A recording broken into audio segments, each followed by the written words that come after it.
আমি জানি। এতদিন তো জানতাম তোমরা ইয়াং মেয়েদের পেছনে পেছনে ঘোরো, এখন যদি আমার বয়সী মানুষকেও তোমরা ছাড়ছো না। আপনি আসলে আমাকে ভুল বুঝে বসে আছেন। আমি আসলে সরি আপনাকে ডিস্টার্ব করার জন্য। তোমার নাম কি? জি, আকাশ।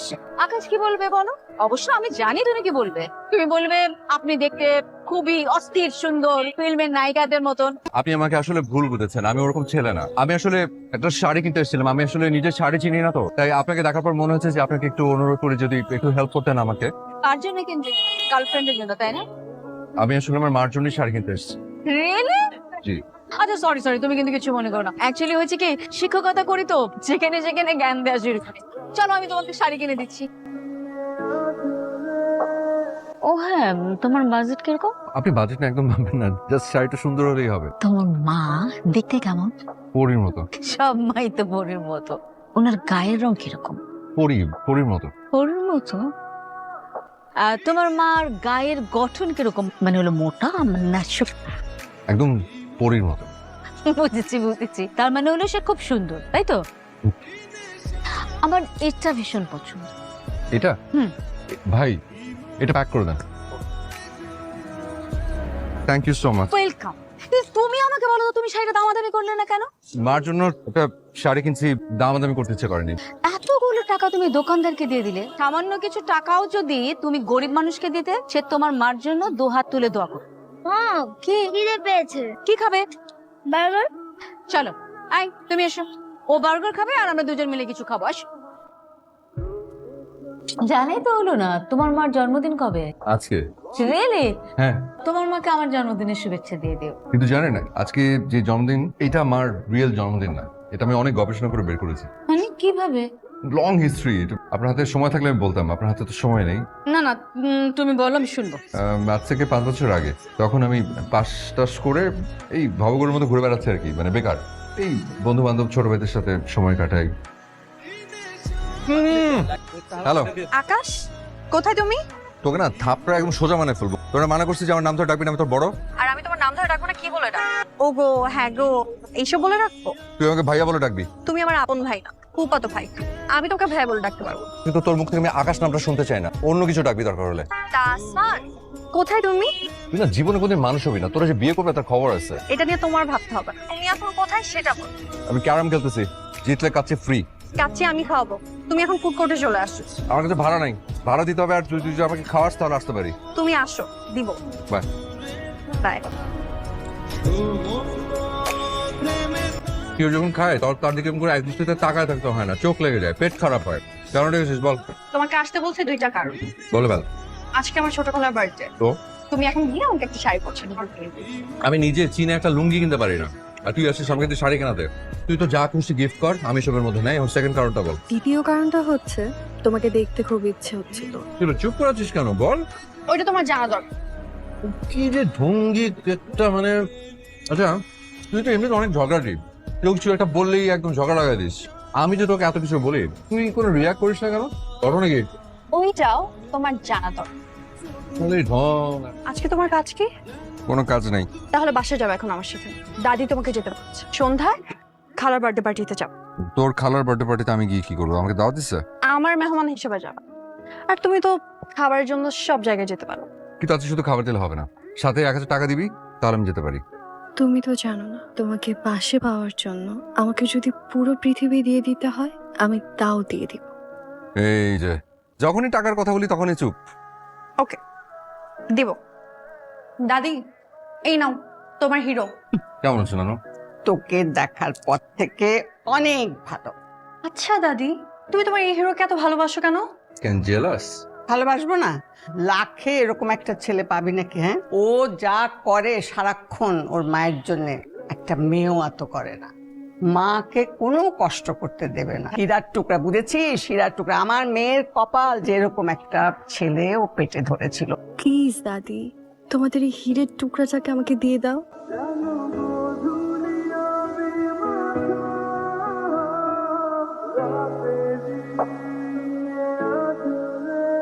ও আসলাম ভাই, আপনি এইখানে? কি হয়েছে?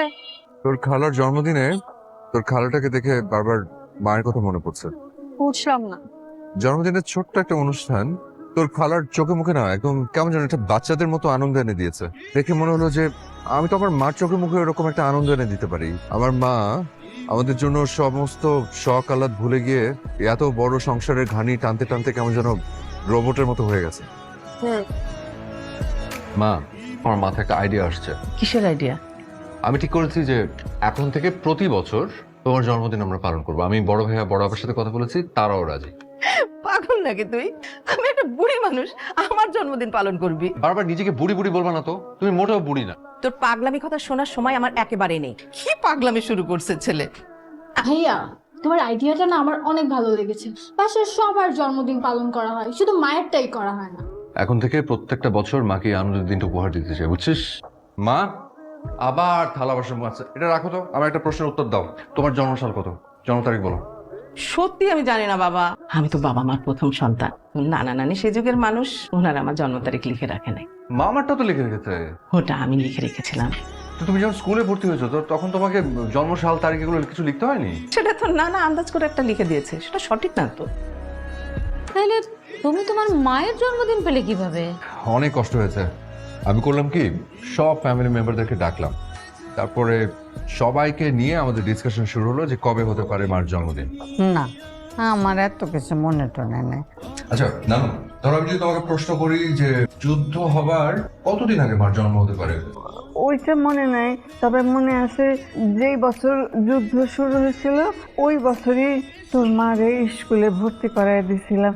সাধারণত আমাদের দেশের ছেলেমেয়েরা 4, 5 বা 6 বছর বয়সে স্কুলে যাওয়া আসা শুরু করে। তার মানে মার বয়স তখন 4, 5 বা 6 বছর। এটা ঠিক করতে হবে যে কোনটা আসলে ধরবো, 4, 5, 6 কোনটা। আরে একটা কিছু ধরে নিলেই হয়।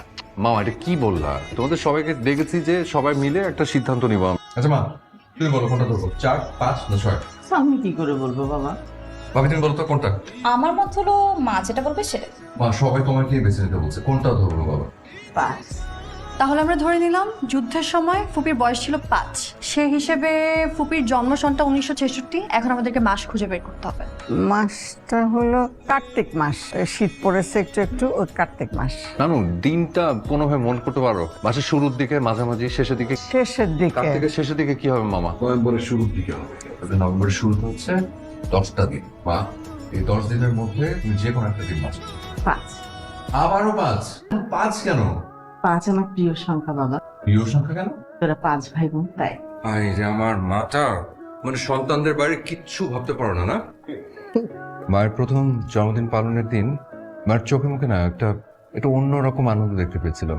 আমার বড় ভাইয়া মার জন্য একটা সোনার চেইন পাঠিয়েছিলেন বিদেশ থেকে। আমার কাছে টাকা ছিল খুব অল্প। আমি আমার বড় বোনটাকে সাথে নিয়ে কম দামি একটা শাড়ি কিনেছিলাম, খুব কম দাম। আমার মা অনেক আবেগ দিয়ে ওই কম দামি শাড়িটা পরেই আমাকে হঠাৎ করে ডেকে বললেন, এই পাগলা, দেখ তো তোর দেয়া শাড়ি পরে তোর মাকে কেমন লাগছে। তোমাকে পরীর মতো সুন্দর লাগছে মা। সত্যি করে বলতো বাবা, আমার এই দুটো হাত নিয়ে তুই সবসময় কিসের ঘ্রাণ শুকিস? তোমার ঘ্রাণ নেই মা, বুকটা ভরে এই ঘ্রাণটা নিলে বুকের ভেতরে সব দুঃখ, কষ্ট, বেদনা ভালো হয়ে যায়। তুমি আবার বোকার মতো কাঁদছো কেন? তোর মতো একটা লক্ষ্মী সন্তান আল্লাহ আমাকে দিয়েছেন, সে আনন্দে কাঁদছি বাবা। সন্তানের ছোট ছোট ভালোবাসাগুলো একটা মায়ের কাছে যে কি, সেটা তোরা বুঝবি না বাবা। জন্মদিনের দিন কাঁদতে হয় না মা। उसको सीने से लगा कर रो पड़े हम वफा कर। এরপর থেকে প্রত্যেক বছর আমরা মায়ের জন্মদিন পালন করি। আমি প্রতি বছর মাকে একটা সুন্দর দেখে শাড়ি কিনে দিই, সেটা যত দামের হোক না কেন।